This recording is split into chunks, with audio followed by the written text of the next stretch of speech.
The Persnickety Witch of Fiddyment Creek by Gaye Pollinger. Chapter 4. "Honey, I'm home," I said as I went in the back door of the kitchen. Tom was sitting at the kitchen table doing a crossword puzzle. He looked up and smiled at me. "And guess what I have to tell you?" "So is the girl as bad as you thought?" Tom asked. "Oh, heavens, no. She's incredible, wonderful, charming, and certainly not a witch. But did you know her last name is Witch?" I could barely get the words out fast enough. "Wait a minute. Slow down," said Tom. "Well, there are some things in the back seat. If you help me bring them in, I can start to show you." And I pulled him to his feet. "I wish you could have been there with me, Tom." "I know. Let's have her over for a meal. That way the children can get to know her, too. I know Kathy would enjoy being around her. How about Sunday?" Tom stopped beside the car and stood with his arms stretched out so I could load him up. "How'd she get these things?" he asked. "Oh, it's a long story. Just wait till you hear it," I answered as I yawned. "I'm so glad tomorrow's Saturday." "I wonder if she still has that old car." Tom said more to himself than me. "She showed it to me once when I was dropping off some groceries. It was something else. Huge, gorgeous. I'd love to drive it." Once inside their bedroom, Tom carefully put his armload of things onto the seat of the chair and picked up the bottle of Chanel. He raised his eyebrows and looked toward me. "Oh, that was my mom's fragrance. Pearl gave me the baby ring on the day I was christened." "Really? Interesting," he said. He removed the chain from the bottle so he could examine the ring closely. "I wonder if... Yes, look right here. She had it engraved. Man, is that ever tiny. But it says..." And I came close so I could see. "It says POW to LOB, 1940. From Pearl to me. Isn't that just so special?" I groped for the right word. I sat on the side of the bed thinking about things Pearl had told me. Tom sat beside me and said, "Honey, let's look at everything tomorrow when you're fresh, okay?" I nodded and said, "Yeah, you're right. The bed's going to feel awfully good.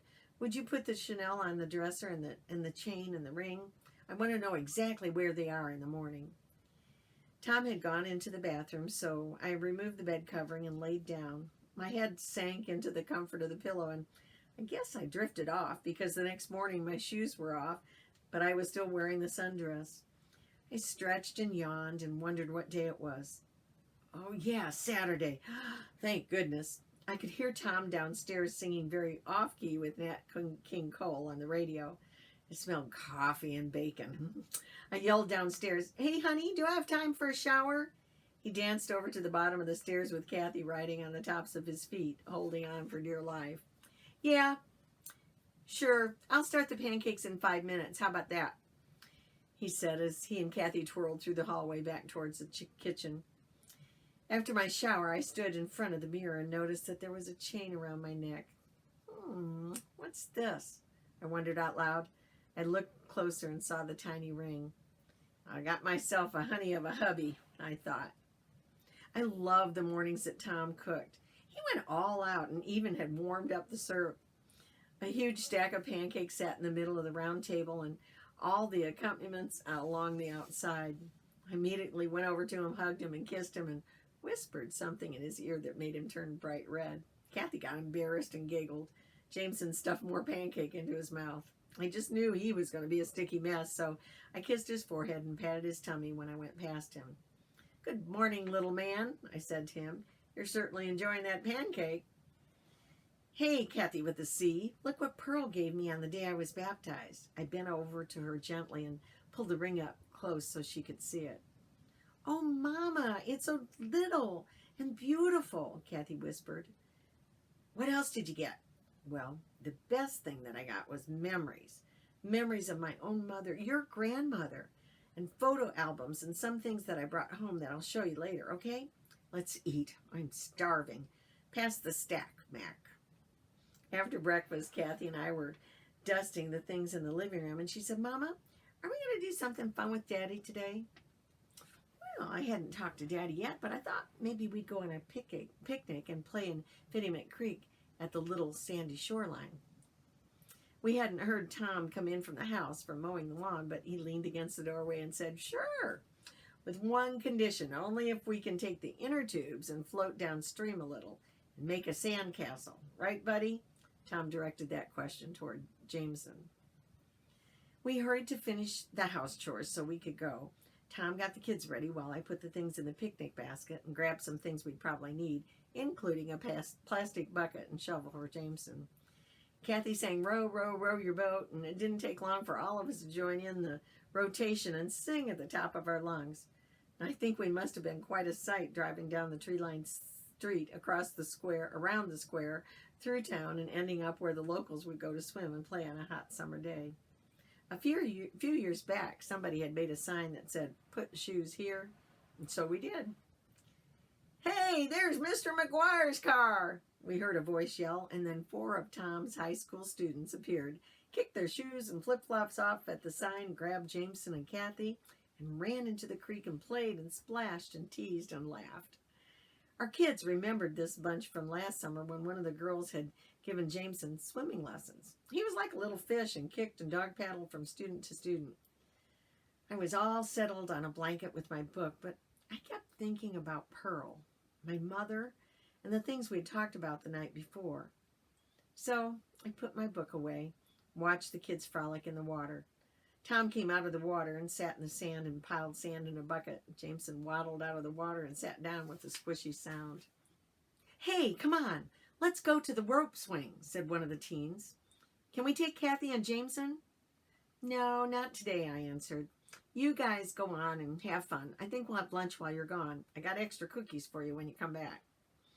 Tom and Jameson finished the castle, and he brought the kids up to the blanket where I had spread out the food, which they had heartily gobbled up. We were all very relaxed and having fun. I listened to the kids chatter and smile. I felt very content with my life, and even with the newest piece of information I had just received last night from Pearl, I had so many questions for her, and I wanted to know more about my mother. The creek was maybe 4 feet deep and crystal clear. It was a perfect summer day. Jameson was riding with me on the inner tube, and I pointed out things along the way. Tom and Kathy were floating behind us, and they were skipping to stones. At one point, she yelled at me, "I can't imagine this creek as mean old river that killed Mr. Witch and that other man." "Neither can I, Kathy," I hollered back. We could see the sandy bottom, rocks, some fish, plants that grow in the water, and a turtle. I explained to Jameson that the rocks were smooth from years and years of being exposed to the water. Jameson was on his tummy, hanging over the side of the inner tube. His feet were dangling in the center. I let my fingers drift in the water as we floated along the banks of Fiddyment Creek. Eventually, we could tell that we were getting close to the rope swing because we could hear the kids making noise like Tarzan. As we got closer, I yelled to watch out for the hippopotami, and they hooted and hollered, waved at us as we floated by. In the car on the way home, the children dozed in the back seat, and I said, "Honey, we haven't talked about this yet, but what do you think about having Pearl over tomorrow? I mean, we could grill burgers and chicken and keep the mess outside, and the kids could play in the yard. I don't think I even need to go to the store." "Yeah, sure. Sounds like fun. I'm curious about Persnick, too," he said. "Let's call her when we get home." "Do you think she knows how to play croquet?" Kathy asked. She had stirred and heard just enough and then fell back asleep. After the dishes were in the dishwasher, I picked up the phone and dialed Pearl's number. "Oh, my goodness," Pearl said. "I was on the other side of the house. How are you, dear?" "We're all great, Pearl. Tom and I were wondering if you'd join us for an early supper tomorrow afternoon." "You will? Oh, lovely. Tom will come and pick you up around 4 o'clock. There. That was done. After the kids were in bed, Tom and I looked at the photo albums and other things I brought home, and I told him about my visit with Pearl.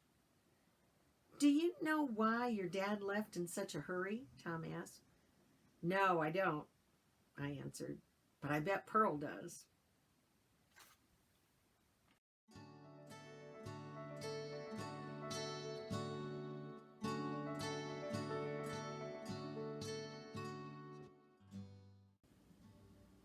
Don't forget to subscribe to my channel.